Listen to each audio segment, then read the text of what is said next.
Welcome all of you in my YouTube channel 9th standard science and technology हा जो आपला subject आहे त्याच्यामध्ये आपला फर्स्ट चॅप्टर आहे लॉज ऑफ मोशन. तर तो आपण या व्हिडिओपासून स्टार्ट करतो. मॅथमॅटिक्सचे व्हिडिओ आपण सुरूच केले होते. आता आपण सायन्सचे जे व्हिडिओ आहेत ते पण स्टार्ट करतो. फर्स्ट चॅप्टर आहे आपला लॉज ऑफ मोशन. त्यातला फर्स्ट पॉईंट आहे motion of an object. Okay, what is mean by motion in science. त्याची डेफिनेशन पहिल्यांदा बघूया. एखादा ऑब्जेक्ट आहे ज्याला आपण वस्तू असं म्हणतो, तर त्याची मोशन होते म्हणजे नेमकं काय होतं. तर त्याची डेफिनेशन काय, if the position of object is changing with respect to its surrounding then it is said to be in motion. Suppose एखादा ऑब्जेक्ट आहे, ओके, कुठलाही एखादा ऑब्जेक्ट, त्याची पोझिशन सतत चेंज होते विथ रिस्पेक्ट टू सराउंडिंग. त्याच्या भोवतालच्या दृष्टिकोनातनं त्याची जी पोझिशन आहे किंवा पोझिशन जी आहे ती सतत काय होते, चेंज होते with respect to surrounding. Surrounding म्हणजे त्याच्या भोवतालच्या दृष्टीनं. Then it is said to be in motion. तर याला काय म्हणायचं, या पोझिशन चेंज होण्याला काय म्हणायचं, त्या ऑब्जेक्टची मोशन म्हणायचं.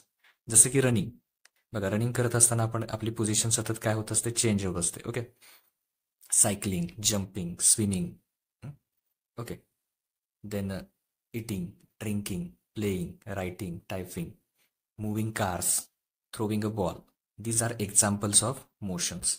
तर हे सगळे कशाचे एक्झाम्पल आहेत, मोशनचे एक्झाम्पल आहेत. त्यातले एक 2-3 तरी एक्झाम्पल ॲटलिस्ट तुम्ही एक्झाममध्ये लिहा. ओके, सो माझ्याबरोबर एकदा रीड करा. If the position of an object is changing with respect to its surrounding then it is said to be in motion. That is the definition of motion, and there are few examples. Okay, now if the position of object does not changing with respect to its surrounding then it is said to be at rest. Rest म्हणजे एखादा object आहे ठिकाणीच जर असेल, एखादा object आहे त्या ठिकाणीच असेल तर त्याला काय म्हणायचं, रेस्ट मध्ये आहे असं म्हणायचं. म्हणजे डेफिनेशन काय आहे, position of object does not change. Object जिथे आहे तिथेच राहतो, त्याची पोझिशन चेंज होत नाहीये with respect to its surrounding then it is said to be at rest. Okay, तर त्याला काय म्हणायचं, तो ऑब्जेक्ट एकाच जागी असेल, त्याची पोझिशन चेंज होत नसेल तर तो रेस्टवर आहे असं म्हणायचं. So for example sleeping, sitting, standing. Okay, then laying, a fixed clock, a bottle on a table, a stopped car, थांबलेली कार एखादी, a bottle on table, टेबलवर एखादी बॉटल आहे. Okay, these are the examples of rest. Now the next part is motion is ... concept. Motion is, हे feeling the blanks मध्ये येऊ शकतं. Motion is relative concept. Relative means suppose एखाद्या वेळी एखाद्या व्यक्तीला वाटू शकतं की एखादा ऑब्जेक्ट मोशनमध्ये आहे, तर तो दुसऱ्या व्यक्तीला वाटू शकतो की तो मोशनमध्ये नाही आहे. सपोज तुम्ही बसमध्ये आहात, तर बसमध्ये समजा ती बस अशी पुढे जाते, तर एखादा जर पर्सन स्टॉपवर असेल तर ती बस त्याला मोशनमध्ये आहे असं वाटेल. तो बाहेरच्या बाजूला आहे, एखाद्या स्टॉपवर उभा आहे आणि बाहेरून जाणारी बस त्याला मोशनमध्ये दिसेल, किंवा त्यातले जे पर्सन्स आहेत ते त्याला कशामध्ये दिसतील, मोशनमध्ये दिसतील. ओके, बट त्याच बसमध्ये समजा 2 पर्सन बसलेले आहेत, त्याच बसमध्ये 2 पर्सन बसलेले आहेत, तर ह्या 2 पर्सनना काय वाटेल की जे दोघंही आहेत ते बसमध्ये रेस्ट पोझिशनला आहेत. ओके, म्हणजे एकमेकांकडे बघितल्यावर बसमध्ये आतमध्ये असतानाच त्यांना एकमेकांकडे बघून काय वाटणार आहे की ते रेस्ट पोझिशनला आहेत. तर that's why motion is relative. म्हणजे एकाच वेळी बसच्या बाहेर असणाऱ्याला त्यातले सगळे ऑब्जेक्ट मोशनमध्ये आहेत असं वाटतील, आणि तेच बसमध्ये असणाऱ्या पर्सनना एकमेकांकडे बघून काय वाटेल की ते रेस्टमध्ये आहेत. So that is called relative. Motion is a relative concept. So the next point, displacement and distance. Okay, so पहिल्यांदा डिस्टन्सची डेफिनेशन बघूया, त्यानंतर displacement. What is the definition of distance? Distance is the length of actual path traveled by an object in a motion while going from one point to another. Okay, suppose A हा point आहे, तर A या point पासून, just a minute, suppose A हा point आहे, तर A या point पासून आपण पहिल्यांदा इकडे गेलो, नंतर इथे आणि मग इथे. तर सपोज इथे आपण 5 किलोमीटर डिस्टन्स, इथे 6, इथे 7 आणि इथं 8 किलोमीटर डिस्टन्स, आणि शेवटी आपण बी पर्यंत आलो. तर आपण डिस्टन्स किती कव्हर केलं, 5 + 6 + 7 + 8. Okay, 5 + 6 11, 11 + 7 18 + 8 24. Okay, sorry 11 11 + 7 18, 18 + 8 26, sorry, okay 26. So 26 kilometre distance आपण कव्हर केलं. सो ऍक्च्युअल जेवढं आपण पाथ ट्रॅव्हल केला त्याला म्हणायचं distance. Okay, so that is the definition of distance, the length of actual path travelled by an object.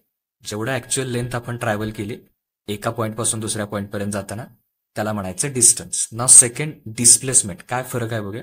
मगाचंच example जर आपण घेतलं, okay, A to B 5, 6, 7 and suppose 8 असं आपण डिस्टन्स कव्हर करत बी या पॉइंटला गेलो. पण ऍक्च्युअल डिस्टन्स किंवा मिनिमम डिस्टन्स कसं असतं, मिनिमम डिस्टन्स हे स्ट्रेट असतं. ओके, हे आपण डिस्टन्स किती कव्हर, मिनिमम डिस्टन्स आपण कसं काढतो, स्ट्रेट. मग असं हे किती आलं होतं, 26 kilometre. But suppose A to B direct जर आपण बघितलं, हे डायरेक्ट स्ट्रेट डिस्टन्स, सपोज हे 20 किलोमीटर आहे, तर आपण डिस्टन्स किती कव्हर केलं, 26, आणि आपली डिस्प्लेसमेंट किती झाली, 20 kilometre. Okay, that is minimum distance म्हणजे स्ट्रेट डिस्टन्स ते. सो आपली डिस्प्लेसमेंट झाली 26 किलोमीटर, सॉरी डिस्टन्स आपण कव्हर केलं 26 किलोमीटर, आणि आपली डिस्टन्स सॉरी डिस्प्लेसमेंट किती झाली आपली, 20 kilometre. That is the displacement. So displacement is the minimum distance between starting and finishing point. तुम्ही किती पाथ कव्हर केलाय तर हे झालं डिस्टन्स, आणि स्टार्टिंग आणि एंड पॉइंट मधलं मिनिमम डिस्टन्स किंवा स्ट्रेट जे डिस्टन्स आहे त्याला म्हणायचं displacement. Okay, that is the difference between two. Scalar आणि वेक्टर तुम्ही बघितलंय की ज्याच्यामध्ये डायरेक्शन पण लागते त्याला म्हणायचं वेक्टर, आणि ज्याच्यामध्ये फक्त मॅग्निट्यूड, ओके, डायरेक्शन त्याच्यामध्ये लागत नाही त्याला म्हणायचं स्केलर. मग डिस्टन्स हा जो आहे, distance is a scalar quantity and displacement, okay, your displacement is vector quantity. So डिफरन्सचे 2 पॉइंट्स लिहिताना first point write down the definition of distance and displacement, and the second difference is distance is scalar quantity and displacement is vector quantity. Okay, so हे 2 point distinguish किंवा difference मध्ये write down करा. Next point, speed and velocity. Okay, that is next point. So first we see definition of speed, then velocity. What is the definition of speed? So definition of speed मध्ये लक्षात ठेवा distance. Speed म्हटलं की distance आणि velocity म्हटलं की displacement. Okay, तर definition बघा स्पीडची, the distance travelled by an object in unit time. Okay, एका युनिट टाइम म्हणजे time may be 1 second, 1 minute, 1 hour, तर त्याला म्हणायचं युनिट. युनिट म्हणजे 1, मे बी सेकंड असेल, मिनिट, आवर, तर त्याला म्हणायचं 1. ओके, युनिट असं म्हणायचं. युनिटसाठी युनिट म्हणजे 1 आणि टाइम आपण सेकंड, मिनिट पण म्हणू शकतो, और 1 आवर. तर त्या युनिट टाइम मध्ये ऑब्जेक्टने किती डिस्टन्स ट्रॅव्हल केलं हे जे आपण फाइंड करतो त्याला म्हणायचं स्पीड. सो स्पीडचा फॉर्म्युला काय आहे, speed is equal to total distance travelled divided by time. Okay, that is the formula of speed. So माझ्याबरोबर एकदा डेफिनेशन ती रीड करा म्हणजे तुमची लर्न होऊन जाईल. The distance travelled by an object in unit time is called is speed, and the formula of speed is equal to total distance travelled upon time required. Now second definition is about velocity. व्हेलॉसिटीची definition, the displacement, जसं स्पीडमध्ये distance होतं तसं व्हेलॉसिटीमध्ये displacement. The displacement that occurs in a unit time is called velocity. Okay, unit time means 1 second, okay, may be 1 minute और 1 hour. तर त्या unit time मध्ये किती डिस्प्लेसमेंट झाली त्या ऑब्जेक्टची, that is called velocity. That's why the formula of velocity is displacement upon time. Okay, now speed is a scalar quantity. Speed ही काय, स्केलर क्वांटिटी म्हणजे त्याच्यामध्ये डायरेक्शनची गरज लागत नाही. Okay, only magnitude. And velocity is a vector quantity म्हणजे त्याच्यामध्ये डायरेक्शन पण इम्पॉर्टंट आहे आणि मॅग्निट्यूड पण. Okay, so speed is scalar and velocity is vector. So definition write down करा आणि फॉर्म्युला, आणि सेकंड डिस्टिंग्विश मध्ये डिफरन्स मध्ये स्केलर आणि व्हेक्टर क्वांटिटी त्याचा यूज करा म्हणजे तुमच्या डिफरन्सचे 2 पॉइंट क्लिअर होतील. नाव the units. Okay, just a minute.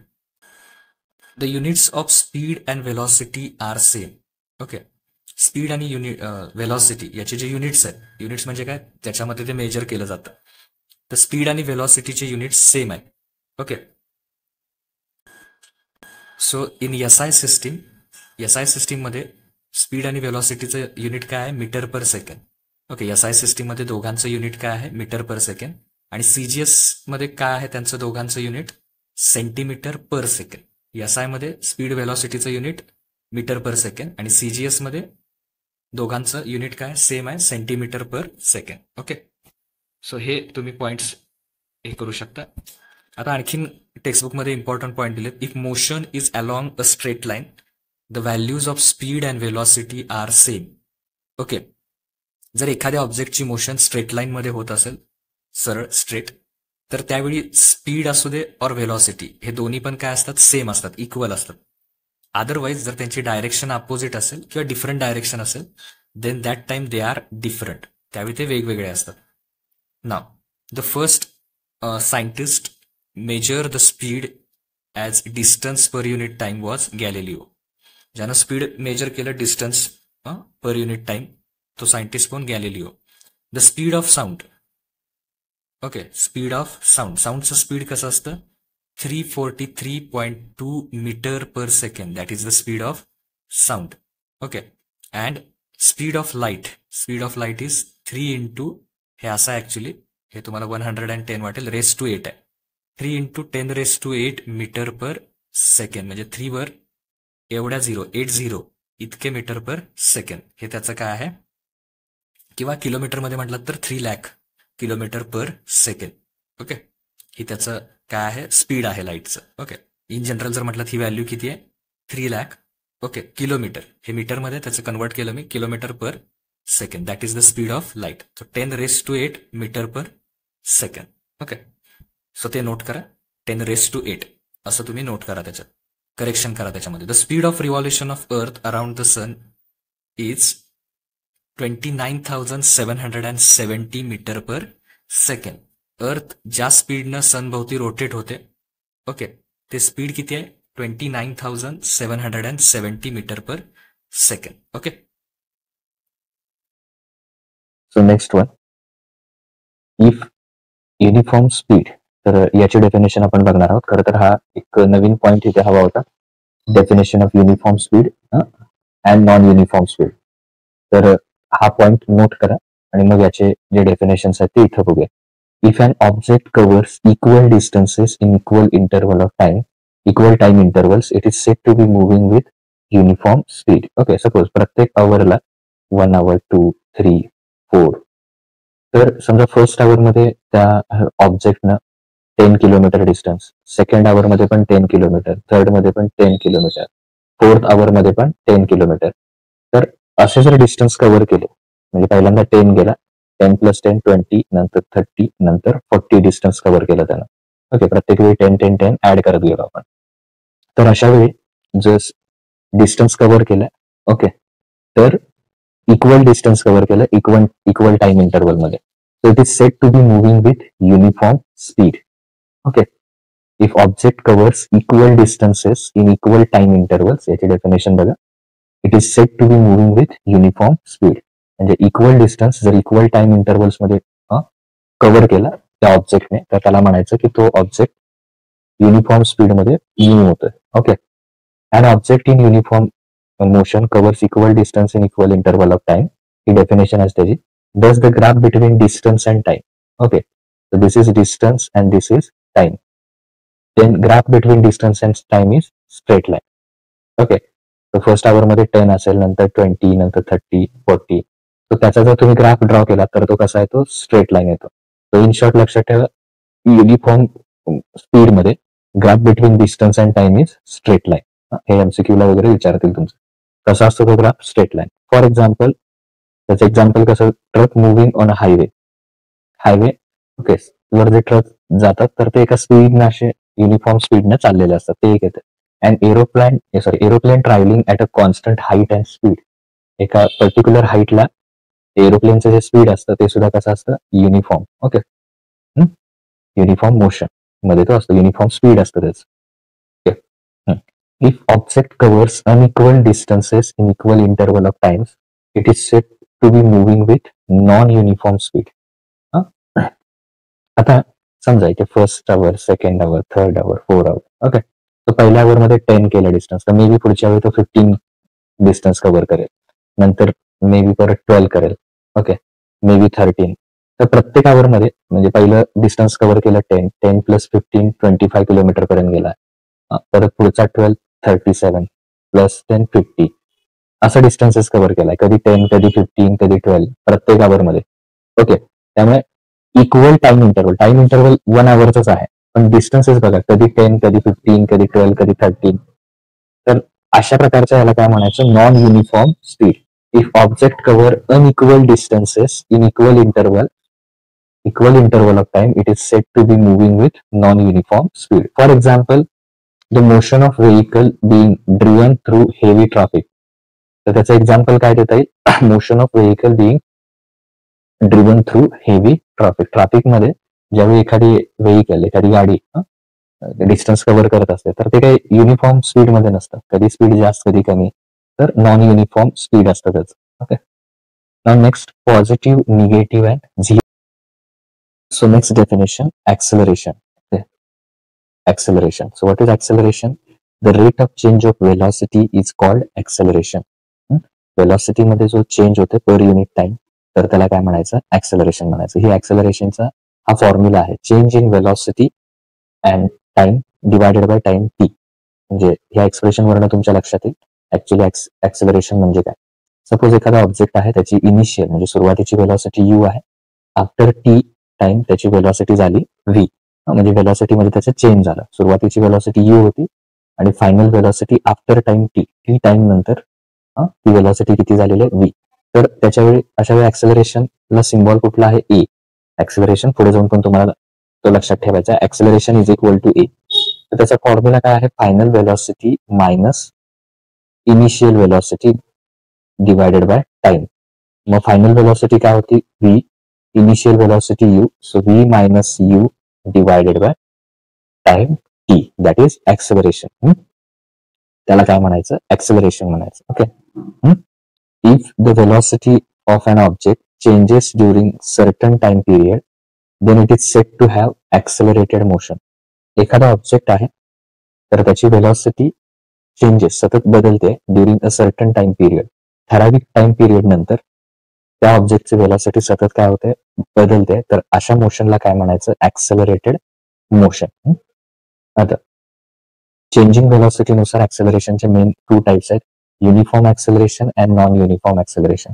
If the velocity changes by equal amounts in equal interval of time, then object is said to be uniform acceleration. जसं speed बघितलं uniform, तसंच uniform acceleration. Suppose first hour, second and third hour, okay, असे hours दिलेले आहेत. If velocity change by equal amounts in equal interval of time, काय झालेलं आहे, velocity त्याची चेंज झालेली आहे equal amounts in equal interval of time, then object is said to be in uniform acceleration. So first, second and third, okay, and 4 hour consider, okay, असे consider केले तर hours equal आहेत, 1 2 3 4, interval 1 आवर, नंतर आणखीन 1 आवर 2, आणखीन 1 आवर 3 and 4. तर समजा आता 1 2 3 आणि 4 आवर्स मध्ये पहिला वेलॉसिटी होती 20, ती चेंज होऊन झाली 30, ओके, 30 नंतर ती चेंज होऊन झाली 40, 40 नंतर चेंज होऊन झाले 50. सो वेलॉसिटी जी चेंज होते ती कितीने चेंज होते, 10 ने, ओके. सो इथे जो चेंज आहे तो युनिफॉर्म आहे, okay, equal interval of time मध्ये, तर त्याला काय म्हणायचं, युनिफॉर्म ऍक्सेलरेशन असं म्हणायचं. नाव, if the velocity changes by unequal amounts in equal time intervals, बरोबर, 1 2 3 4 अवर्स, 1 2 3 4 एक एक तासाने वाढवलेत आपण, म्हणजे अवर्स टाइम इंटरवल इक्वल आहे.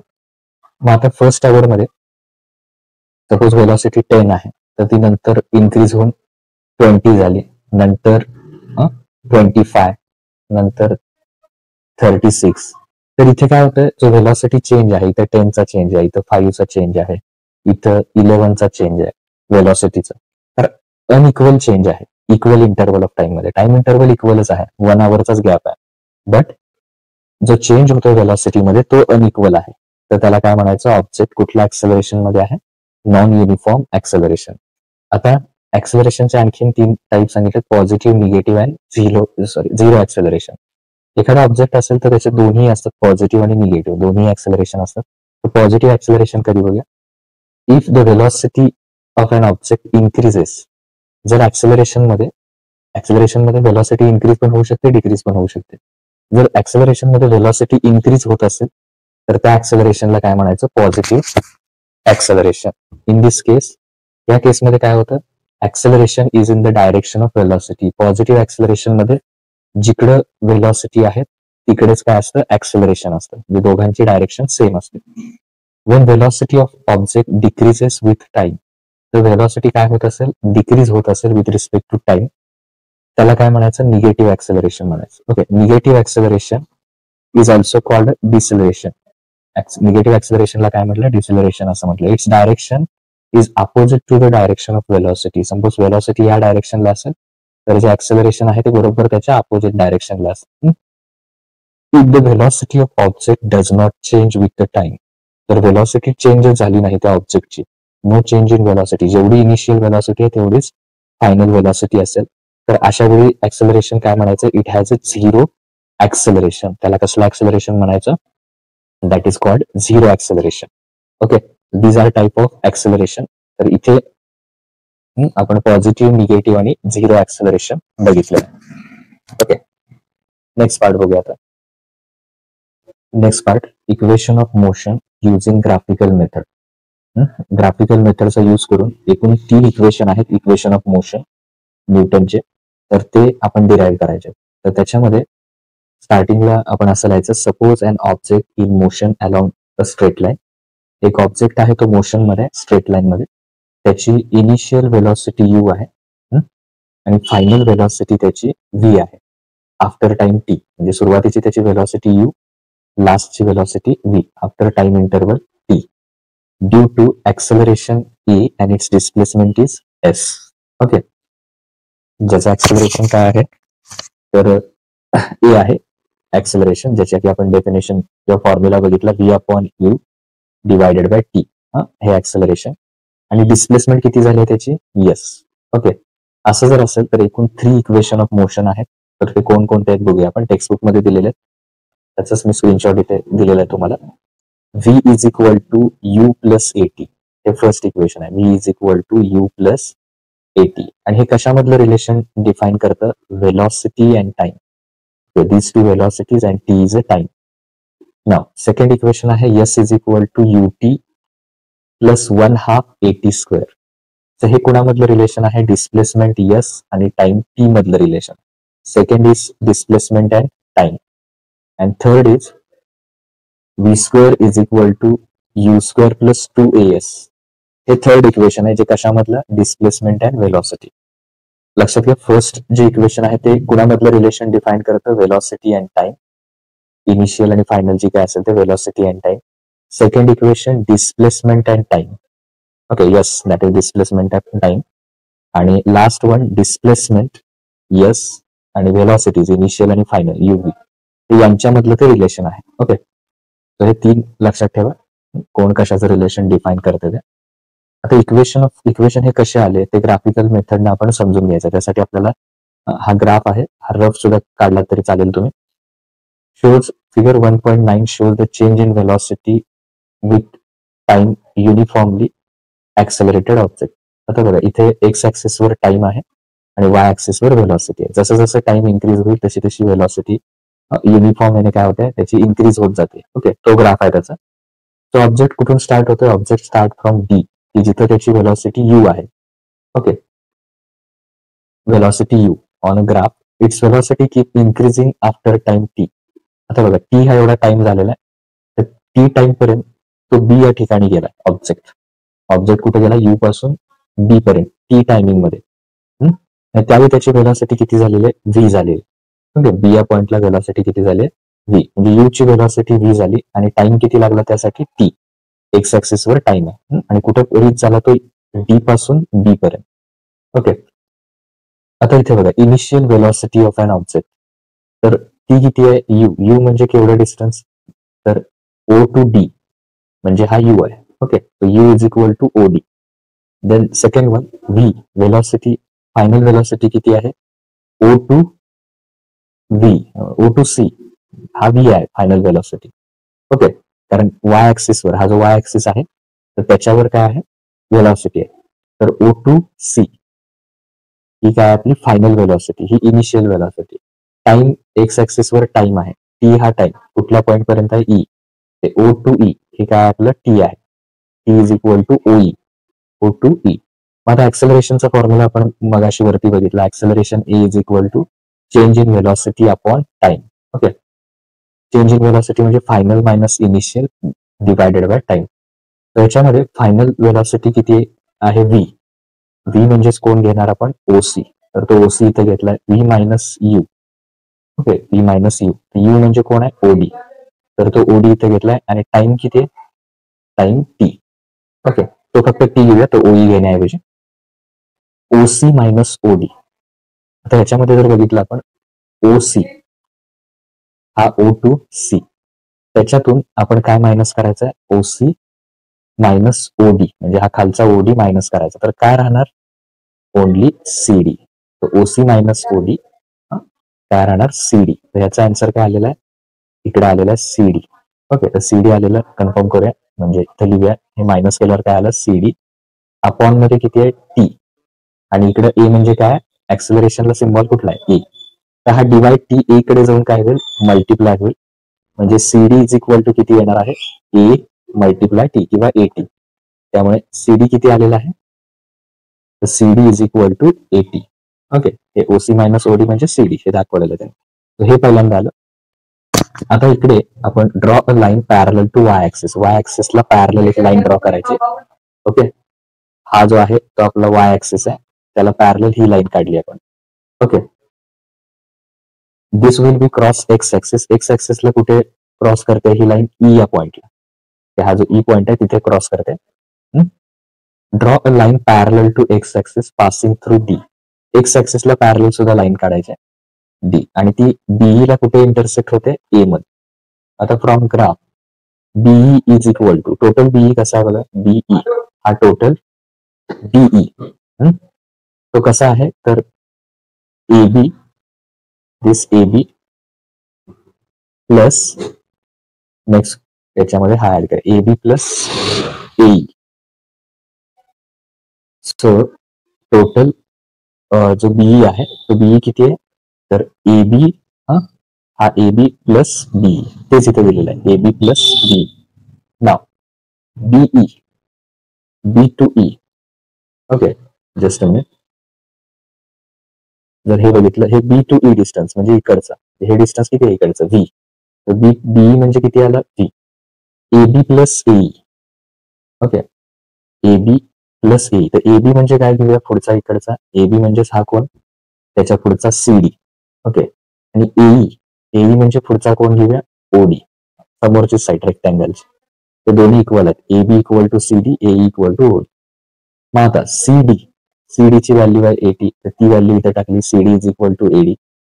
ओडी, ओडी म्हणजे आपला कोण आहे यू, हा सुरुवातीला घेतला आपण, तो इथं ओडी ची व्हॅल्यू काय टाकली यू. थोडक्यात V is equal to 80 plus U. हे थोडस व्यवस्थित लिहूया, हे जे इक्वेशन आहे ते V is equal to U plus 80. Okay, so that is your first equation. ते तुमचं काय झालं पहिलं इक्वेशन झालं. This is the first equation of motion. Okay, so equation describing the relation between displacement and time. Second equation बघूया आपण. तर त्यासाठी सुरुवात करताना let us suppose that an object in uniform acceleration A, object आहे त्याचा acceleration समजा uniform acceleration ए आहे, त्याने कव्हर केलेलं डिस्टन्स किंवा त्याचं जे डिस्प्लेसमेंट झाले टी एस आहे within a time T, time T मध्ये त्याची एस इतकी डिस्प्लेसमेंट झालेली आहे. then distance covered by the object during t is given by area of quadrangle or you may say quadrilateral, दोन्हीचा अर्थ तोच, तुम्ही quadrilateral पण म्हणू शकता. DOEB. ओके, तर या फिगर मध्ये DOEB ही जी फिगर आहे तर याचा एरिया तो म्हणजे काय असणार आहे, हा एवढा एरिया दिलेला तो असणार आहे तुमचा distance covered by an object during the time T, त्याने तयार केलेलं कव्हर. ओके, तर त्याच्यामध्ये S is equal to S is equal to area of quadrangle DOEB. आता याचा आपल्याला एरिया काढायचा, ते म्हणजे त्यानं कव्हर केलेलं डिस्टन्स किंवा त्याची डिस्प्लेसमेंट असणार आहे. मग DOEB आपल्याला दोन पार्ट मध्ये डिवाइड करता येईल, DOEA आणि DAB. ओके, म्हणजे समजा टोटल आपल्याला हा एरिया पाहिजे एवढा, याने कव्हर केलेलं हे जे डिस्टन्स आहे ते जर काढायचं असेल तर याचा एरिया इतकं ते असणार आहे, because it is a graph of time and velocity. तर हा एरिया काढला की ह्याचे दोन पार्ट करायचे आपण. एक तर हा क्वाड्रिलॅटरल घ्यायचा, खाली आहे तो हा, प्लस त्याच्यामध्ये काय ऍड करायचं, वरचा ट्रायंगल. हे दोन्ही ऍड केले 1 and 2, तर तुम्हाला टोटल एरिया जो आहे तो हा एरिया, टोटल एरिया तो मिळून जाईल ह्या दोन्हीची ऍडिशन केल्यावर. ओके, सो आता next area of DOEA rectangle. रेक्टँगलचा एरिया काय असतो, लेंथ मल्टिप्लाय ब्रेथ. मग त्याची लेंथ कुठली घ्यायची, AE, आणि ब्रेथ कोण घ्यायचा, OE. डायग्राम मध्ये बघा, AE हा AE, length multiply breadth OE, हा लेंथ आणि ब्रेथ असे घ्यायचे. ओके, ते घेतल्यानंतर सॉरी इथे सेकंड इक्वेशन इथे लेंथ मल्टिप्लाय ब्रेथ. आता ट्रायंगलचा एरिया काय, 1/2 बेस इंटू हाईट. आता तो राईट अँगल ट्रायंगल आहे. ओके, सो त्याचा बेस येणार हा AD आणि हाईट कोण येणार, AB. तर त्याच्या सगळ्या व्हॅल्यू टाकायच्या. AE बघा काय आहे, U आहे. OE ची व्हॅल्यू काय, T आहे, जी सुरुवातीला आपण घेतली आहे. OE is equal to DA, रेक्टँगलच्या अपोजिट साइड्स आहेत, तर T व्हॅल्यू आहे. AB is equal to T, कारण AB आणि CD पण काय आहेत, इक्वल आहेत, अपोजिट साइड्स. ह्या सगळ्या व्हॅल्यू ह्या यसच्या फॉर्म्युलामध्ये टाकायच्या. म्हणजे AE ची व्हॅल्यू U टाकायची, OE ची व्हॅल्यू T, प्लस आहे तर मध्ये प्लस लिहा. 1/2 AB ची व्हॅल्यू 80 आणि DE ची व्हॅल्यू T. या डायग्राम मध्ये तुम्ही ते बघू शकता सगळ्या व्हॅल्यू. आता हे फक्त कंबाईन करायचं. S is equal to U multiply T म्हणजे UT plus 1/2 T multiply T. तर T मल्टिप्लाय T म्हणजे काय येणार, T चा square. This is Newton second equation of motion. तर हे आपल्याला सेकंड इक्वेशन मिळून जाणार. Okay, now next one, equation describing the relation between displacement and velocity. Okay, तर डिस्प्लेसमेंट आणि व्हेलॉसिटी याच्यामधलं रिलेशन कसं फाइंड आउट करायचं, तर ते याच्यामध्ये बघूया. We have seen that from figure 1.9 we can determine the distance covered by the object in time t. Area of quadrilateral is DOEB. Now DOEB is also a trapezium. तर हा जो DOEB आहे तो ट्रॅपेझियम आणि त्याचा area म्हणजेच काय असणार आहे, तो distance covered by. Okay, distance covered by, हे थर्ड इक्वेशन आपल्याला मिळणार आहे. Distance covered by an object in time t. तर तो बघूया माझा DOEB. ओके, DOEB मगाचच आहे, फक्त आता मागच्या वेळी काय केलं आपण, रेक्टँगल प्लस ट्रायंगल ह्या दोन्हींची ऍडिशन केली. यावेळी काय करायचं, तर हा क्वाड्रिलॅटरल हा ट्रॅपेझियम आहे म्हणायचा. ट्रॅपेझियम का, कारण ह्याच्या ज्या दोन साईड आहेत त्या एकमेकाला पॅरलल आहेत आणि बाकीच्या ज्या दोन साईड आहेत म्हणजे ही आणि ही साईड, तर ह्या एकमेकाला पॅरलल नाही आहेत. ओके, ह्या दोन साईड इथे, तर ह्या पॅरलल नाही आहेत. ह्या दोन्ही आहेत त्या पॅरलल आहेत, पण ह्या दोन्ही पॅरलल नाही आहेत. तर अशा फिगरला काय म्हणायचं, ट्रॅपेझियम. ट्रॅपेझियमच्या एरियाचा फॉर्म्युला काय असतो, the sum of length of parallel sides plus distance of the parallel side. मग पॅरलल साइड कुठल्या कुठल्या येणार, तर पॅरलल साइड हे येणार OD प्लस B. ह्या दोन्ही पॅरलल साइड येणार OD plus B. 1/2 sum of parallel sides, sum of length of parallel sides and distance between the parallel sides. Distance between म्हणजे ह्या दोन्ही पॅरलल साइड, जस्ट अ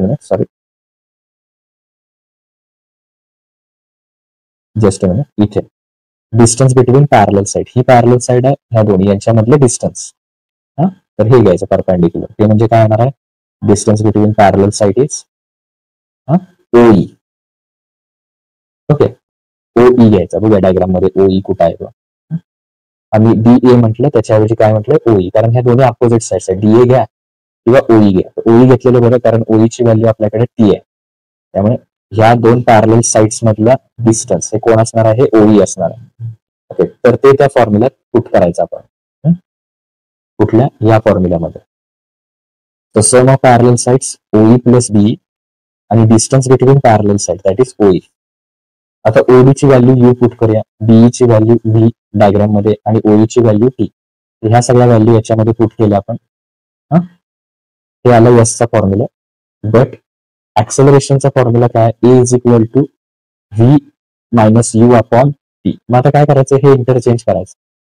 तर ए is equal to त्याच्या ऐवजी T is equal to करायचं V minus you. तर ए ची जागा टी घेणार, टी ची जागा ए घेणार. तर टी इथे आणला तर खाली कोण येणार, इथे ए येणार. तर that is T is equal to V minus U upon A. Now S is equal to 1/2. आता ही टी ची व्हॅल्यू पुट करायची कशामध्ये, याच्यात पुट करायची. तर ही टी ची व्हॅल्यू इथे पुट केलेली आहे बघा, V minus U upon A. वरच्या 1 मध्ये ही व्हॅल्यू तिथे यूज करायची टीच्या जागी. तर ती पुट केली इथे. ती पुट केल्यानंतर 1/2 V plus you plus V च्या ऐवजी काय लिहिले, व्ही प्लस यू. आणि हा काय, यू मायनस व्ही. आणि हा ए आणि 2 अपॉन मध्ये कोण येणार, 2a. आणि वरती हे 2 ब्रॅकेट यू प्लस व्ही आणि व्ही मायनस यू. फक्त यू प्लस व्ही आहे ते कसं लिहिलं, व्ही प्लस यू, कारण ए प्लस बी लिहिलं काय आणि बी प्लस ए लिहिलं काय, दोन्ही तेच राहणार. ओके, सो ते तिथे लिहिले. हा डिवाइड 2a एस ला येऊन काय होईल, मल्टिप्लाय, म्हणजे 2as होईल. हे 2 ब्रॅकेट राहिले. मग आता हा एक फॉर्म्युला आहे, ए प्लस बी एका ब्रॅकेटमध्ये असेल आणि दुसऱ्या ब्रॅकेटमध्ये ए मायनस बी असेल. तर त्याचा आन्सर काय येतं, ए स्क्वेअर मायनस बी स्क्वेअर. तर तोच इथे मांडायचा, ए स्क्वेअर मायनस बी स्क्वेअर. ओके, बी स्क्वेअर मायनस यू स्क्वेअर. मग आता ह्यातलं काय होणार, यू स्क्वेअर हा जो मायनस आहे तो 2as कडे जाईल आणि काय होईल, प्लस होईल. म्हणजे यू स्क्वेअर प्लस 2as. तर ते असं होईल 2as plus you square. Minus तिकडे जाऊन काय होईल, प्लस. आणि इथे एकटा कोण राहणार, हा V square. Okay, is equal to V square. मग फक्त इक्वेशन व्यवस्थित लिहूया आपण, V square is equal to, okay, U square पहिल्यांदा लिहूया प्लस 2as. हे आपलं झालं थर्ड इक्वेशन. तर अशा प्रकारे आपण थर्ड इक्वेशन डिराईव्ह करू शकतो. ओके, हे तिन्ही इक्वेशन आपण काय केले, डिराईव्ह केलं. Now next point, uniform circular motion. Okay, the next point is uniform circular motion. What is the definition of uniform circular motion? When an object moves with a constant speed along a circular path. Okay, एखादा object आहे, एखादी वस्तू आहे, ती काय होते, move होते, motion मध्ये आहे. कुठल्या पाथ मध्ये, सर्क्युलर पाथ मध्ये, म्हणजे सर्कल मध्ये रोटेट होते. Then the motion is called uniform circular motion. तर अशा मोशनला काय म्हणायचं, कसली motion, uniform circular motion. For example, the motion of stone in a sling. दगड म्हणजे शेतकरी शेती करत असताना पक्ष्यांना तिथून हाकलवून लावण्यासाठी ज्याचा वापर करतो त्याला स्लिंग. ओके, तर त्याची जी मोशन आहे त्या स्टोनची, तो गोल गोल फिरवतो असा तो, ती स्लिंग, त्याला म्हणायचं, ती खूप कशाचं एक्झाम्पल आहे, युनिफॉर्म सर्क्युलर मोशन. और point on a bicycle wheel when they are uniform motion. ज्यावेळी सायकल तुम्ही एका रेग्युलर स्पीडने फिरवत असता तर प्रत्येक पॉइंट हा कुठल्या मोशन मध्ये असतो, uniform circular motion. Okay, so that is the definition. Now next, Newton's law of motion. Next point, Newton's laws of motion. ह्या चॅप्टर मधला सगळ्यात महत्वाचा जो पार्ट आहे, इम्पॉर्टंट पार्ट आहे, तो आहे Newton's laws of motion. There are 3 laws, Newton first laws, Newton second, Newton third. 3 are very important. त्यापैकी 2 तरी तुम्हाला एक्झाम मध्ये write at least 2 laws of Newton. तर ते तसा क्वेश्चन येऊ शकतो, त्यामुळे करताना किंवा तिन्ही 3 मार्क्स साठी येऊ शकतात. What is Newton first law of motion? An object continues to remains at a rest. Okay, laws बघा काय आहे तो. An object continues to remains at a rest in a state of uniform motion along a straight line unless an external unbalanced force acts on it. Suppose एखादा object आहे, okay, object म्हणजे एखादी वस्तू आहे, object continuous to remains at rest, म्हणजे ती rest पोझिशनलाच राहते. Or in a state of uniform motion, समजा ती मोशन मध्ये असेल तर मोशन मध्येच राहते. म्हणजे समजा एखादा ऑब्जेक्ट आहे तर तो रेस्ट पोझिशन मध्येच, आणि जर का तो एखाद्या मोशन मध्ये असेल तर तो मोशन मध्येच राहतो अलॉंग अ स्ट्रेट लाईन मध्ये, unless and external unbalanced force act on it. जोपर्यंत तुम्ही त्याच्यावर फोर्स लावत नाही तोपर्यंत एखादा ऑब्जेक्ट जर रेस्ट पोझिशनला आहे तर तो रेस्टलाच राहील, किंवा एखादा ऑब्जेक्ट जर मोशन मध्ये आहे तर तो मोशन मध्येच राहील. ओव्हरऑल काय न्यूटनचा फर्स्ट लॉ काय सांगतो, सपोज एखादा ऑब्जेक्ट आहे, जर तुम्ही त्याला अनबॅलन्स्ड फोर्स एक्सटर्नल फोर्स लावला तरच तो आपल्या जागेवरून रेस्ट पोझिशनचा मोशन मध्ये येईल. अनलेस तो काय राहील, रेस्ट पोझिशनलाच राहील. किंवा एखादा ऑब्जेक्ट मोशन मध्ये आहे, जोपर्यंत तुम्ही त्याला फोर्स लावत नाही अनबॅलन्स्ड फोर्स, तोपर्यंत तो स्टॉप होऊ शकत नाही, रेस्ट पोझिशनला येऊ शकत नाही. ओके, त्यासाठी फोर्स आवश्यक आहे. ओके, अनबॅलन्स्ड म्हणजे सपोज एखादा ऑब्जेक्ट आहे, तर दोन्हीकडनं बॅलन्स्ड फोर्स लावले तर ऑब्जेक्ट खरोखर आहे तिथेच राहणार. अनबॅलन्स्ड म्हणजे जर तुम्हाला तो रेस्ट वरनं त्याला मोशन मध्ये आणायचं असेल तर एक फोर्स जास्त पाहिजे दुसऱ्या फोर्स पेक्षा, याला म्हणायचं अनबॅलन्स्ड फोर्स. ओके, तो जोपर्यंत तुम्ही लावत नाही तोपर्यंत एखादा ऑब्जेक्ट जर रेस्ट मध्ये असेल तर तो रेस्ट मध्येच राहतो, आणि युनिफॉर्म मोशन मध्ये असेल तर तो त्या मोशन मध्येच राहतो, युनिफॉर्म मोशन मध्ये. Okay, so that is called Newton's first law of motion. Now second, before the Newton's second law we first learn momentum. Okay, momentum काय आहे ते बघूया, आणि मग त्यानंतर मोमेंटमवर आधारित जो लॉ आहे तो बघूया. Momentum is the product of mass and velocity of an object. Momentum T या सिम्बॉलने दाखवला जातो, आणि तो काय आहे, it is a product of mass and velocity. Okay, तर P is equal to m multiply v. That is the momentum. Momentum is a vector quantity. Momentum ही कसली क्वांटिटी आहे, तर व्हेक्टर क्वांटिटी आहे. ओके, स्केलर आणि vector. Vector म्हणजे ज्याच्यामध्ये magnitude पण लागते आणि डायरेक्शन पण, तर त्याला म्हणायचं व्हेक्टर क्वांटिटी. तर ती मोमेंटम ही कसली आहे, व्हेक्टर क्वांटिटी आहे, आणि तो कुणाचा प्रोडक्ट आहे, mass into velocity. Momentum is equal to mass into velocity, हे लक्षात ठेवा. इंटू म्हणजे multiply. Product. Momentum is a vector quantity. Second point, in SI system, the unit of momentum is kilogram meter per second. What is the unit of momentum? Momentum आपण P ने दाखवलंय, त्याचं unit काय, कशामध्ये measure करतात, kilogram metre, ही cross line द्यायची म्हणजे per second. while in CGS system momentum कशामध्ये मेजर केला जातो, gram centimetre per second. Okay, that is the momentum. Now Newton's second law of motion. न्यूटनचा सेकंड लॉ बघायचा आहे आपण. The rate of change of momentum is proportional to the applied force. Okay. So next one. The rate of change of momentum is proportional to the applied force, and the change of momentum occurs in the direction of force. तो काय आहे second law, rate of change of momentum, म्हणजे momentum पर unit time, तो जो rate of change आहे किंवा momentum ज्या रेटने change होतं. ओके, तर ते कुणाला प्रपोर्शनल असतो, rate of change of momentum is proportional to, कुणाला प्रपोर्शनल असतो, applied force. And change of momentum म्हणजे अप्लाइड फोर्सला तो चेंज ऑफ मोमेंटम काय असतो, rate of change of momentum is proportional, and the change of momentum occurs in the direction of force. जिकडे force आहे त्याच डायरेक्शनला काय होतं, चेंज ऑफ मोमेंटम. थोडक्यात न्यूटनचा सेकंड लॉ बघा. सो मोमेंटम मध्ये पण काय होणार आहे, आता मास कुठल्याही याचं सेम असतं. ओके, तर काय होणार आहे, व्हेलॉसिटी त्याची चेंज होणार आहे कुठल्याही ऑब्जेक्टची. ओके, सो सुरुवातीला समजा मोमेंटम एम यू असेल, तर नंतर ते एम व्ही झालं. तर याच्यातला जो डिफरन्स आहे, सपोज एम व्ही जास्त आहे तर पहिल्यांदा एम व्ही घेऊया.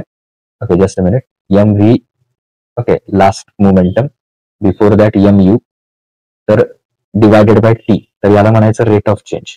तर हा rate of change of momentum कुणाला प्रपोर्शनल असतो, this rate of change of momentum proportional to applied force. Proportional to applied force म्हणजे जेवढा तुम्ही फोर्स जास्त लावाल तेवढा rate of change of momentum काय होणार, जास्त होणार. ओके, किंवा rate of change of momentum जेवढं जास्त तेवढा फोर्स सुद्धा काय असणार, जास्त. याला म्हणायचं proportional, directly proportional to the applied force. And the change of मोमेंटमचा चेंज कुठल्या डायरेक्शनने होतो, ज्या डायरेक्शनला फोर्स आहे तिकडेच तुमचा चेंज ऑफ मोमेंटम होतो. This is the Newton's second law of motion. Now next one, Newton's third law of motion. It is very simple. Every action force has equal and opposite reaction force which act simultaneously. Okay, एखादा force ज्यावेळी act होतो तर त्याच वेळी opposite डायरेक्शनने तेवढ्याच आपण म्हणूया equal मेजरने, समजा हा फोर्स आहे तर तेवढाच फोर्स अपोजिट डायरेक्शनने असतो. डायरेक्शन मात्र अपोजिट असते त्याची, equal but direction is opposite, that's why minus sign. Okay, एवढी ऍक्शन फोर्स, प्रत्येक ऍक्शन फोर्सला काय असतो, equal and opposite reaction force which act simultaneously. तर तो काय होतो, एकाच वेळी म्हणजे सायमल्टेनियसली काय होतो, ऍक्ट होतो. Okay, so that is Newton's third law. Now next one, law of conservation of momentum. तर आता न्यूटनचे लॉ झाल्यानंतर आपल्याला force is equal to mass into acceleration हा जो फोर्सचा फॉर्म्युला आहे तो कसा येतो, तर ते आपल्याला डिराईव्ह करायचं आहे. सो त्याच्या स्टार्टिंगला तुम्हाला एक्झाम मध्ये कदाचित येईल, prove that F is equal to M multiply A. Suppose starting कसं करायचं, suppose an object of mass M, एक ऑब्जेक्ट आहे ज्याचं मास आहे एम आणि त्याची इनिशियल व्हेलॉसिटी यू आहे. सपोज त्याच्यावर एफ इतका फोर्स अप्लाय केला तर त्याच्यामध्ये काय होणार आहे, ऍक्सेलरेशन होणार आहे. आणि आफ्टर टाइम टी त्याची व्हेलॉसिटी यू ची काय होणार, फोर्स लावल्यामुळे आफ्टर टाइम टी त्याची व्हेलॉसिटी यू ची व्ही होणार, व्हेलॉसिटी बिकम्स व्ही. ओके, तर हे कन्सिडर करायचं सुरुवातीला. Okay, the initial momentum of object, initial momentum म्हणजे mass into velocity, initial velocity U, final momentum mass into velocity, final velocity किती, M V. So rate of change of momentum, change in momentum divided by time, that is called rate of change of momentum. म्हणजे T timing नंतर किती झाला momentum, M V. सुरुवातीला किती होता, M U. तर ते एकमेकातून मायनस करायचे आणि त्याला टी ने डिवाइड करायचं. आता दोघांमध्ये जो एम आहे तो एम कॉमन काढला म्हणजे काय राहील, V minus U divided by T. आता हा ऍक्सेलरेशनचा फॉर्म्युला आहे. ओके, कुठला फॉर्म्युला आहे बघा हा. Okay, V minus U upon T म्हणजेच काय, ऍक्सेलरेशन. त्यामुळे M A. So rate of change of momentum म्हणजे काय होणार, एम ए. मग आता न्यूटन सेकंड लॉ काय सांगतो, rate of change of momentum कोणाला प्रपोर्शनल असतो, sorry, rate of change of momentum म्हणजे कोण, एम ए. तो कोणाला प्रपोर्शनल असतो, फोर्स. मग आता m a, just a minute, force सुरुवातीला घेऊया, फोर्स कोणाला प्रपोर्शनल, एम ए ला, किंवा एम ए कोणाला प्रपोर्शनल, फोर्सला. तर इक्वल टू घेऊया के एम ए. आता जर के ची व्हॅल्यू 1 घेतली कॉन्स्टंट किंवा ती 1 येते, तर इथं जर 1 ठेवला तर 1 इंटू काही पण करा एम ए, शेवटी एम एच येणार. म्हणजे force is equal to mass into acceleration. तर हा एक डेरिव्हेशन याच्यामध्ये घेणं गरजेचं आहे. आणखीन एक आहे, तो पॉईंट तुम्हाला थोडक्यात सांगायचा राहिला. युनिफॉर्म मोशन हा आपण पॉईंट बघितला, तर त्याचा फॉर्म्युला पण आहे, त्याचं स्पीड काढता येतं. एखादा ऑब्जेक्ट युनिफॉर्म मोशन मध्ये असेल म्हणजे कॉन्स्टंट स्पीडने असं युनिफॉर्म सर्क्युलर मोशन त्याची होत असेल तर त्याचं स्पीड कसं काढायचं, डिस्टन्स किती कव्हर केले त्यानं, तर त्याने डिस्टन्स किती कव्हर केलंय, तर हे सर्क्युलर डिस्टन्स. हे सर्क्युलर डिस्टन्स म्हणजेच काय, त्याचा सर्कम्फरन्स. ओके, सर्कम्फरन्स किती आहे त्याचा, सी. सी कसा काढतो आपण, 2 पाय आर, हा त्याचा सर्कम्फरन्स आहे. आणि अपॉन टी, टी टाइम किती आहे त्याच्यात, टी, म्हणजे 2 pi R upon T, where R is radius of that circle, सर्कलची रेडियस. तर अशा प्रकारे आपण युनिफॉर्म मोशन मध्ये फिरणाऱ्या ऑब्जेक्टची स्पीड पण काढू शकतो. हा एक पॉईंट तेवढा राहिला होता. ओके, आता नेक्स्ट पॉईंट बघूया. Next one, law of conservation of momentum.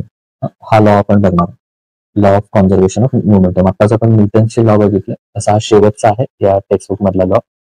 Wien no external force acts on two interacting objects. Suppose दोन ऑब्जेक्ट आहेत जे एकमेकांशी इंटरॅक्ट होतात, there total momentum remains constant, it does not change.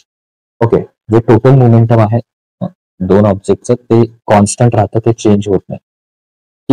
किंवा त्याचंच एक दुसरं स्टेटमेंट आहे, वेन टू ऑब्जेक्ट्स कोलाइड, दोन ऑब्जेक्ट्स एकमेकांवर काय होतात, कोलाइड होतात, आदळतात. The total momentum before collision, collision पूर्वीचं total momentum is equal to the total momentum after collision. जसं की इथे डेरिव्हेशन दिलेलं आहे. आता हे आहे momentum, total momentum before collision, sorry after collision, आणि टोटल मोमेंटम बिफोर कोलिजन. हे दोन्ही काय असतात, इक्वल असतात. त्याचा बघूया कसं येतं इक्वेशन. तर हा या दोन्हीपैकी तुम्ही कुठलेही स्टेटमेंट त्याच्यामध्ये लक्षात ठेवू शकता. When no external force act on two interacting objects, their total momentum remains constant, it does not change. Or दुसरं statement, when two objects collide, हे थोडंसं सोपं पडेल तुम्हाला. When two objects collide, the total momentum before collision is equal to total momentum after collision असंही चालू शकतं. आता ते जर डिवाइड करायचं असेल त्याचं expression, suppose an object A has mass m1, initial velocity u1. एक ऑब्जेक्ट ए आहे की त्याचा मास m1 आहे, त्याची इनिशियल व्हेलॉसिटी जी आहे ती u1 आहे. ओके. ऑब्जेक्ट बी त्याचा मास m2 आहे आणि इनिशियल व्हेलॉसिटी त्याची u2 आहे. मोमेंटमचा फॉर्म्युला काय, मास इंटू व्हेलॉसिटी. त्यामुळे इनिशियल मोमेंटम काय होणार, m1 u1 आणि m2 u2. That is initial momentum of object A m1 u1 and object B m2 u2. Suppose these two objects, first object is A and second object is B. Okay, suppose हे दोन object आहेत, तर ते दोन object जर एकमेकांवर collide झाले, okay, object A and object B. So suppose हे दोन ऑब्जेक्ट एकमेकांवर काय झाले, ए आणि बी हे कोलाइड झाले, आदळले एकमेकांवर. देन सपोज ते कोलाइड होण्यासाठी ए वर फोर्स आहे, द फोर्स समजा ए न बी वर फोर्स किती लावला F1, तर त्याच्यात ऍक्सेलरेशन होणार आहे आणि त्याची व्हेलॉसिटी काय होणार आहे त्या ऑब्जेक्टची V1. ओके, म्हणजे ए वर बी मुळे force on A due to B, म्हणजे काय, बी मुळे ए वर फोर्स किती येणार आहे F1 आणि त्या ए या ऑब्जेक्ट मध्ये ऍक्सेलरेशन होणार आहे आणि त्याची व्हेलॉसिटी किती होणार V1. Okay, so momentum after collision m1 into V1 ए या ऑब्जेक्ट साठी. आता Newton's third law of motion, every action have equal and opposite reaction. तर बी वर सुद्धा फोर्स अप्लाय होणार आहे ए मुळे, पण तो अपोजिट डायरेक्शन मध्ये असणार आहे. ओके, त्यामुळे बी मध्ये सुद्धा काय होणार, मोमेंटम होणार आणि त्याची व्हेलॉसिटी किती होणार आहे V2 होणार. ओके, ऍक्सेलरेशन होणार म्हणजे त्याची व्हेलॉसिटी चेंज होणार, ती V2 होणार.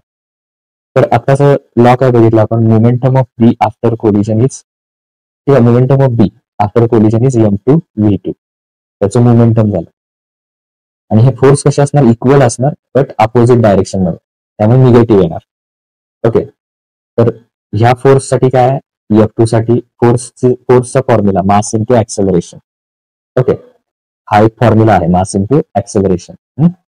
तर तो मास इंटू ऍक्सेलरेशन तर तो इथं वापरायचा. F2 साठी येणार m2 a2 आणि मायनस F1 साठी येणार minus m1 a1, because the formula of force is equal to ma. मग आता याच्यामध्ये आपण a2 ची व्हॅल्यू पुट केली आणि इकडे a1 ची व्हॅल्यू पुट केली, because acceleration is equal to v minus u upon t. ह्या सगळ्या व्हॅल्यू पुट केल्या, दोन्हीकडे जो t आहे तो कॅन्सल होणार.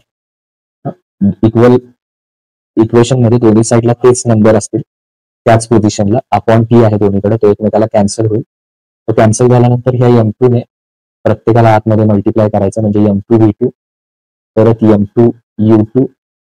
आता हा मायनस आहे तर मायनसने करायचं, minus m1 v1 minus minus हे काय होणार, इथलं मधलं मायनस प्लस आणि m1 u1. ओके, तर याच्यात फक्त इंटरचेंज करूया. हा m1 v1 मायनस आहे तर इकडे येऊन काय होईल प्लस, आणि हा जो इथे मायनस आहे तो याच्याकडे येऊन काय होईल प्लस होईल. इंटरचेंज केले फक्त आणि मग आपल्याला हा law of conservation of momentum मिळून जाईल. ओके,